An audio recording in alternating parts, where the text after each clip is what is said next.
31শে জানুয়ারি বহরমপুরে আসছেন তৃণমূল সুপ্রিমো মমতা বন্দ্যোপাধ্যায় এবং 1 ফেব্রুয়ারি ন্যায় যাত্রায় বহরমপুরে আসছেন রাহুল গান্ধী। 2 দিনে 2 হেভিওয়েট নেতা নেত্রীর বহরমপুর যাত্রা নিয়ে ইতিমধ্যেই সরগরম মুর্শিদাবাদের রাজনীতি। আর এই আবহেই মুর্শিদাবাদের ভরতপুরে তৃণমূল কংগ্রেস বিধায়ক হুমায়ুন কবির বিস্ফোরক মন্তব্য করলেন। কি বলেছেন তিনি? আসুন শোনাই আপনাদের। শুনুন তৃণমূল বিধায়ক হুমায়ুন কবিরের বক্তব্য। চৌধুরী পাগলামি করছে। যদি বলেন কেন, ও ভারতবর্ষের কংগ্রেসের পার্লামেন্টারি পার্টির লিডার, তাই তো? তো পার্লামেন্ট পার্টির যে লিডার অধীর চৌধুরী, ও আবার সিডব্লিউসিরও মেম্বার হয়েছে। আর 4 জন সিডব্লিউসির মেম্বার জয়রাম রমেশ সহ, তারা কি বলছে মমতা ব্যানার্জির জন্য, তাদের সুর দেখুন। আরও কিছুদিন থেকে বলছে একটা পার্লামেন্টের সদস্য হয়ে, কংগ্রেস দলের দলনেতা হয়ে পার্লামেন্টের, ও বলছে চ্যালেঞ্জ করছে মমতা ব্যানার্জিকে, আমি চ্যালেঞ্জ করছি ও বহরমপুরে লড়তে আসুক। সেদিন মনে ছিল না যে কাকে চ্যালেঞ্জ করছে? অধীর চৌধুরীর বাপ ঠাকুরদা মমতা ব্যানার্জিকে রিয়াদ করে কথা বলে, আর ও কি করে এত স্পর্ধা দেখায় মমতা ব্যানার্জিকে আজে বাজে কথা বলার? বাপ ঠাকুরদা বলতে কাকে বোঝাতে চাই? বাপ ঠাকুরদা বলতে সোনিয়া গান্ধী পড়ে, রাহুল গান্ধী পড়ে, ওই এখন যে প্রেসিডেন্ট খারগেজি পড়ে। তো বাপ ঠাকুরদা যখন তাদেরকে রিয়াদ করে, আর ও এত ঔদ্ধত্য দেখায়, বড় বড় কথা বলে, সেটা মনে ছিল না? ও একজন পার্লামেন্টের মেম্বার।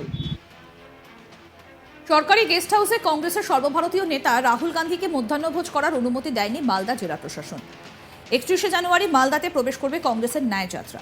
তাই সর্বভারতীয় কংগ্রেস নেতা রাহুল গান্ধীর মধ্যাহ্নভোজের আয়োজন করা হয়েছিল রতুয়া থানার ভালুকার সেচ দফতরের গেস্ট হাউসে। জেলা কংগ্রেসের পক্ষ থেকে প্রশাসনের কাছে লিখিত আবেদনও করা হয়, কিন্তু প্রশাসনের পক্ষ থেকে তা নাকচ করে দেওয়া হয়েছে।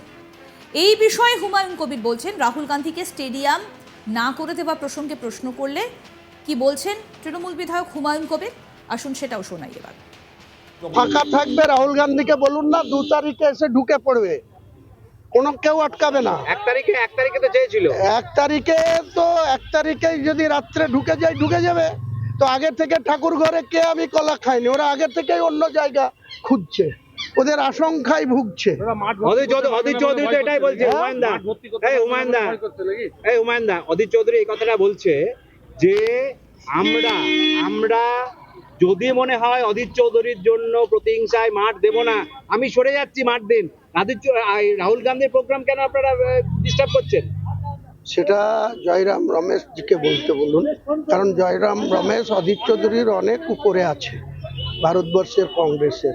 তো অধীর চৌধুরীর এই ফটফটানি আমরা 2012 সালের 28শে অক্টোবর, যেদিন রেলমন্ত্রী হিসাবে শপথ নিয়েছিল, তারপর থেকে প্রদেশ সভাপতি হয়ে কংগ্রেস দলটাকে কতটা গাড্ডায় ফেলেছে, কতটা ক্ষয়িষ্ণু করেছে, সেটা আগে রাত্রেবেলায় শুয়ে চিন্তা ভাবনা করুক, তারপরে অধীর চৌধুরীর কথার গুরুত্ব আমরা ভাববো। এরপর তৃণমূল বিধায়ককে প্রশ্ন করা হয়, অধীর চৌধুরীর নেতৃত্বে মুর্শিদাবাদের রাহুল গান্ধীর যে পদযাত্রা হচ্ছে সেটাই কি আপনারা বিক্ষোভ দেখাবেন? এই প্রসঙ্গে হুমায়ুন কবির বলেন, কোনো মতেই নয়। রাহুল গান্ধীকে আমরা কেন বিক্ষোভ দেখাতে যাব?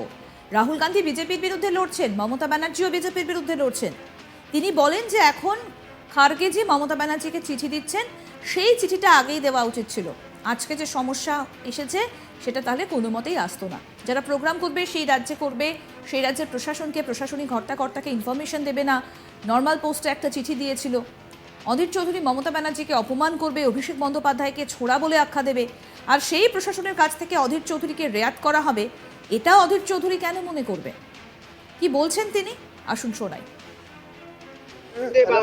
কোনো মতেই না, রাহুল গান্ধীকে আমরা বিক্ষোভ কেন দেখাতে যাব? রাহুল গান্ধী বিজেপির বিরুদ্ধে লড়ছে, মমতা ব্যানার্জিও বিজেপির বিরুদ্ধে লড়ছে, রাজনীতি করছে। তাহলে যদি এই যে বিজেপির বিরুদ্ধে রাহুল গান্ধী যদি লড়তো, তাহলে রাহুল গান্ধীকে স্টেডিয়াম দেওয়া হচ্ছে না কেন?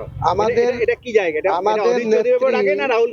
আমাদের নেত্রী 4-5 দিন আগেই ডুমুরজা হেলিপ্যাড থেকে বলেছেন যে কংগ্রেস যখন র্যালি করছে, দ্বিতীয় ফেজে যখন যেখান থেকে শুরু করেছে, তারপরে আসাম ঢুকেছে, তার আগেই তো উচিত ছিল না যে ওয়েস্ট বেঙ্গলে কবে ঢুকবে, কদিন থেকে কোন দিন থাকবে, তার চিঠি তো আগেই এখন খাড়গে যে চিঠি দিচ্ছে, এই চিঠিটা তো মমতা ব্যানার্জিকে আগে দেওয়া উচিত ছিল। তাহলে তো আমার মনে হয় এই যে এসছে, যে সমস্যা এসছে, এটা কোনো মতেই আসতো না। যারা প্রোগ্রাম করবে, যে রাজ্যের উপর দিয়ে করবে, সেই রাজ্যের প্রশাসনিক হত্যাকর্তাকে ইনফরমেশন দেবে না? নর্মাল কোর্সে একটা চিঠি দিয়ে দিল। অধীর চৌধুরী মমতা ব্যানার্জিকে অসম্মান করবে, অভিষেক বন্দ্যোপাধ্যায়কে ছোঁড়া বলে আখ্যা দেবে, আর সেই প্রশাসনের কাছ থেকে অধীর চৌধুরীকে রিয়াদ করা হবে, এটা অধীর চৌধুরী কেন মনে করবে? আরও আপডেট পেতে আজ তক বাংলার ইউটিউব চ্যানেল সাবস্ক্রাইব করুন, নোটিফিকেশন পেতে বেল বাটন অপশন প্রেস করুন। এই ভিডিও সম্পর্কে আপনার মতামত জানান, লাইক করুন, শেয়ার করুন।